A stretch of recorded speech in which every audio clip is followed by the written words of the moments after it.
ठाकरेंचे काही खासदार विधेयकाच्या बाजूने मतदान करण्याच्या विचारात होते, पण विरोधात मतदान केल्याने धक्का बसला. शिवसेनेचे खासदार श्रीकांत शिंदे आणि नरेश म्हस्केंचा दावा. शिर्डी, तिरुपती आणि अकाली तख्तवर मुस्लिमांना घेणार का? माजी खासदार इम्तियाज जलील यांचा भाजपला सवाल. वक्फच्या जमिनी बड्या उद्योगपती मित्रांना भेट देण्याचा घाट आहे असा आरोप.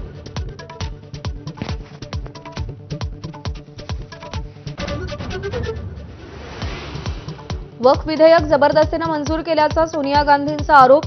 वक्फ सुधारणा विधेयक संविधानावरील हल्ला. काँग्रेस संसदीय पक्षाच्या बैठकीत टीका.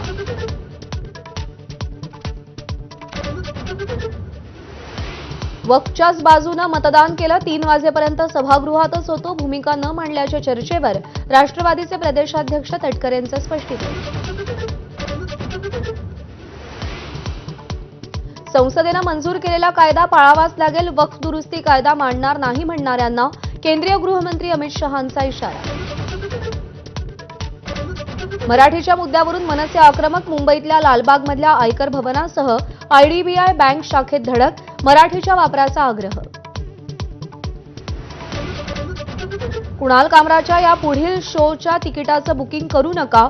शिंदे सेनेच्या राहुल कनाल यांचं बुकमाय शोला धमकी वजा पत्र.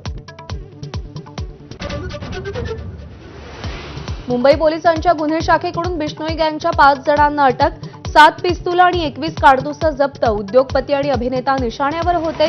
सूत्रांची माहिती. अमेरिकेचा जगाला आयात शुल्काचा दणका. भारतावर 26% कराची घोषणा. ट्रम्प यांच्या निर्णयानंतर रुपया गडगडला.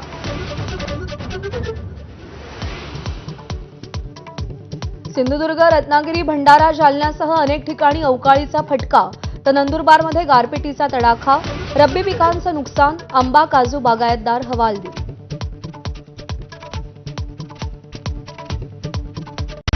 Headlines brought to you by Chitale Bandhu. ब्रेकनंतर बुलेटिनमध्ये आपल्या सगळ्यांचं पुन्हा एकदा स्वागत. मोहम्मद अली